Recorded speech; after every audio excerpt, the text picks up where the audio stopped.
Olá, amigos, vocês estão no canal Livros da Tuca, eu sou a Virgínia, sejam todos muito bem-vindos.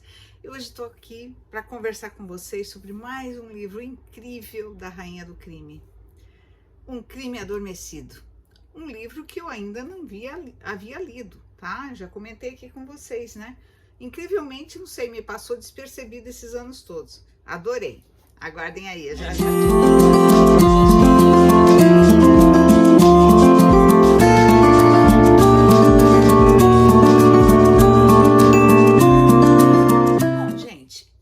Esse livro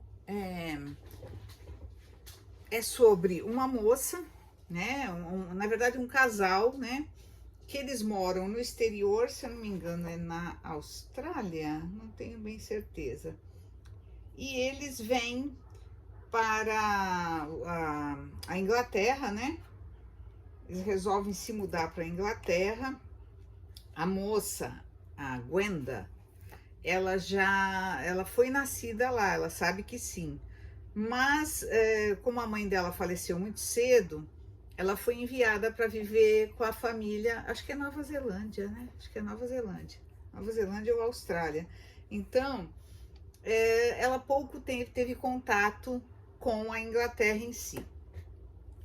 Bom, o marido vai vir trabalhar na Inglaterra, enfim, ela vem na frente para escolher uma casa onde para eles morarem. E ela começa a procurar em várias cidadezinhas, lugarejos, vilarejos que eles falam, né? Ali no interior, eles querem um lugar sossegado. E quando ela chega em Dilmouth, ela começa a olhar casas e tal, e quando ela vê uma determinada casa chamada Hillside, ela se encanta a ponto de já sentir como aquela casa sendo dela. Olha só. Bem, aí ela compra a casa está à venda, ela compra, só que precisa de reforma, aquelas casas muito antigas e tal. E nisso ela começa a ter umas espécies de premonições ou de, sei lá, lembranças, déjà vu ou coisa assim. Eu gostei muito porque a Agatha, nesse livro, em alguns, ela coloca essa parte meio mística, meio sobrenatural, né? Eu achei muito interessante. Esse livro foi publicado pela primeira vez em 1976, ou seja, logo ela já partiu, né? Deve ter sido um dos últimos livros publicados por ela. Mas, enfim. E aí ela tem essa Gwenda, o marido ainda não chegou, ela começa a ter umas premonições, umas coisas estranhas. Por exemplo, ela entra num quarto lá que ela fala assim, e aqui eu vou colocar um papel de parede assim, assado, cheio de florzinhas, assim, vai ficar lindo, não sei o quê. Bom, passou. E aí tem um armário nesse quarto que está trancado e ninguém consegue abrir. Aí ela pede para o pessoal que está trabalhando lá, pedreiros e tal, que ela contratou, abram o armário. No que eles abrem, dentro do armário, tinha um pedaço, né, no fundo, de papel de parede antigo. E era exatamente o papel de parede que ela imaginou.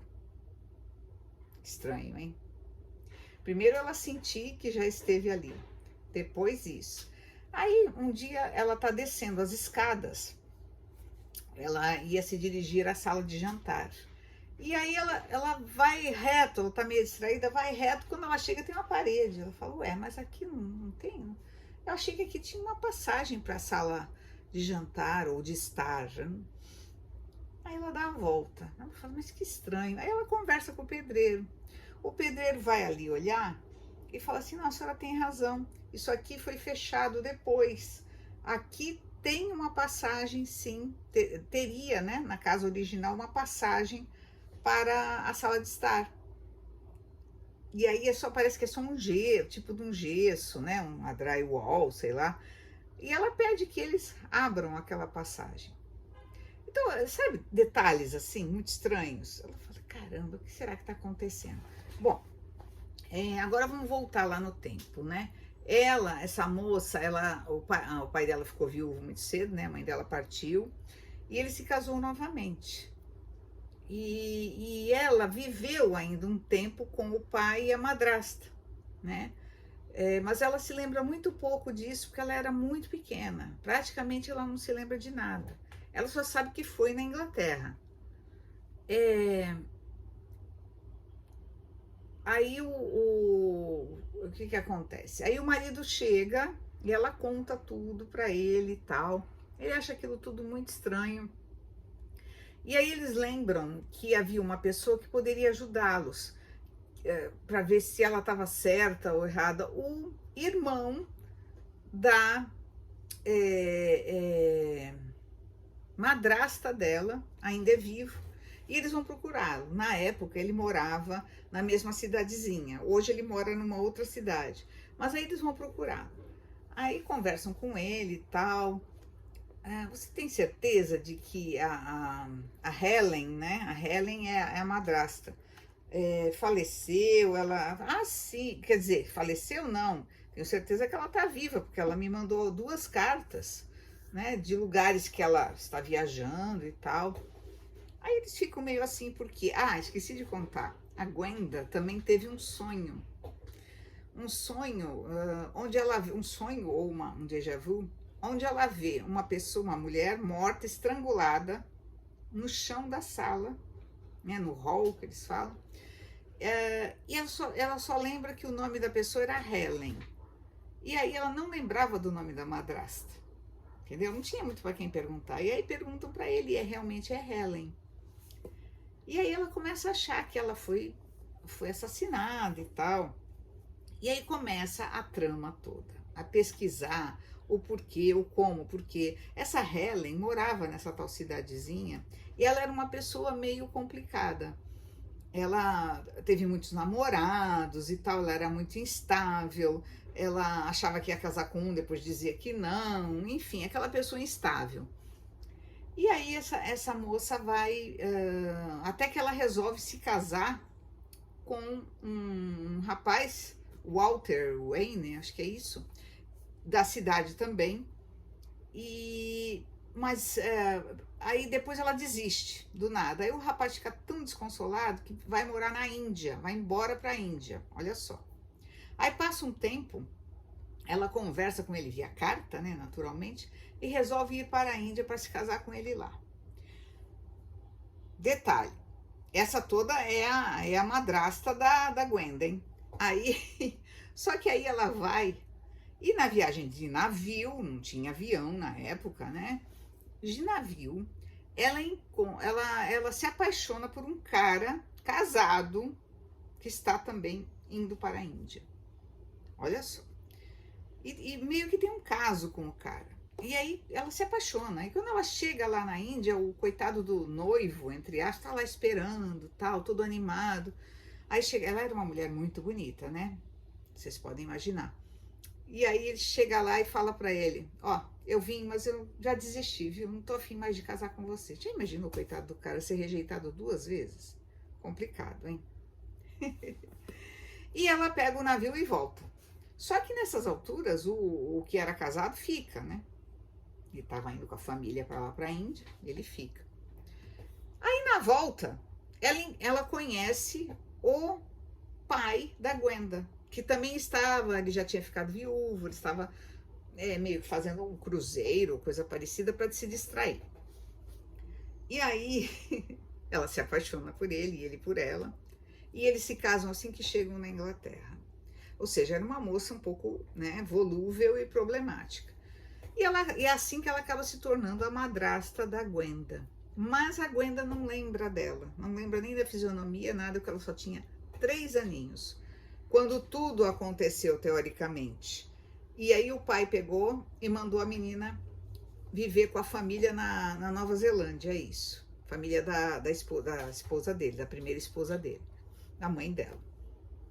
E é isso, a história basicamente é essa, mas fica um mistério, né? Daí que vai começar mesmo. Será que a Helen está morta? Será que não está? Existem essas cartas lá com o irmão dela? E aí eles começam, mas aí o casal fica intrigado e começa a procurar, como se fosse um casal de detetives. Até que eles conhecem a Miss Maple, é claro, né? Que ela tá passeando por ali, eu não me lembro. Ela tá na casa de um sobrinho, é isso. E depois ela ela conhece eles numa outra cidade. E depois ela acaba dando um jeitinho de ir lá para Dilmouth, entendeu? Sabe como a Miss Maple é. E aí ela começa a fazer perguntas aqui, todo mundo acha que ela é uma velhinha bobinha, que não observa nada, ela fica mexendo em jardins e tal, né? E aí ela descobre um monte de coisas, né? Conversando com um, com outro, sobre os namorados da Helen. Resultado, ele chega à conclusão que tem 3 suspeitos. Se é que a Helen foi morta, porque não tem corpo, entendeu? Detalhe. O tal cara casado que ela conheceu é um suspeito. O primeiro namorado dela, que era da cidade, não o Walter, ela teve ainda um outro namoradinho de infância na cidade, que também foi rejeitado. E o Walter, que foi rejeitado 2 vezes. E, detalhe, hoje ele é um grande advogado e vive na cidade. Então, aí começa as conjecturas, começa a girar em torno de um, de outro. Vocês sabem como são os livros da Agatha, né? Mas no final a gente vai ter uma senhora surpresa. É, sim, como sempre. E depois vai ficar tudo esclarecido, claro.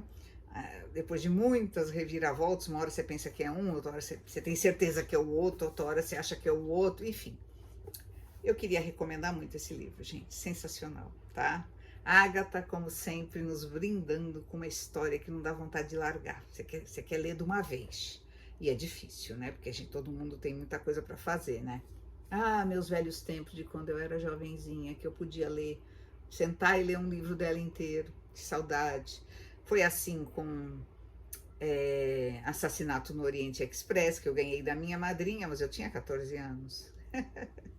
Foi assim com E Não Sobrou Nenhum, que eu também ganhei da minha madrinha. E assim é, né? Tempo passa. Hoje em dia não dá pra... Eu fiquei anos, gente, anos sem ler. Depois eu casei, tive meus filhos. Não dava mais tempo para leitura, né? Não dava. 2 crianças pequenas. Muito, na verdade, leituras para eles, né? Muitas vezes, mas não leituras dessas. Anos depois que eles já estavam mocinhos, eu fui retomar as leituras de Agatha. E agora, mais recentemente, com o canal, né? Criei o grupo que já está no 4º ano ou 5º ano de leitura. 4º ano, né, gente? Acho que sim. E nós estamos aí. Pretendemos ler tudo dela. Tá certo? Bom, gente, obrigada. Quem gostou, não esquece de colocar o positivo aqui e comentar. Já leu esse livro? Gostou? Não gostou? Tá bom? Quais seus favoritos da Agatha? Eu vou adorar saber. Tá bom? Beijo!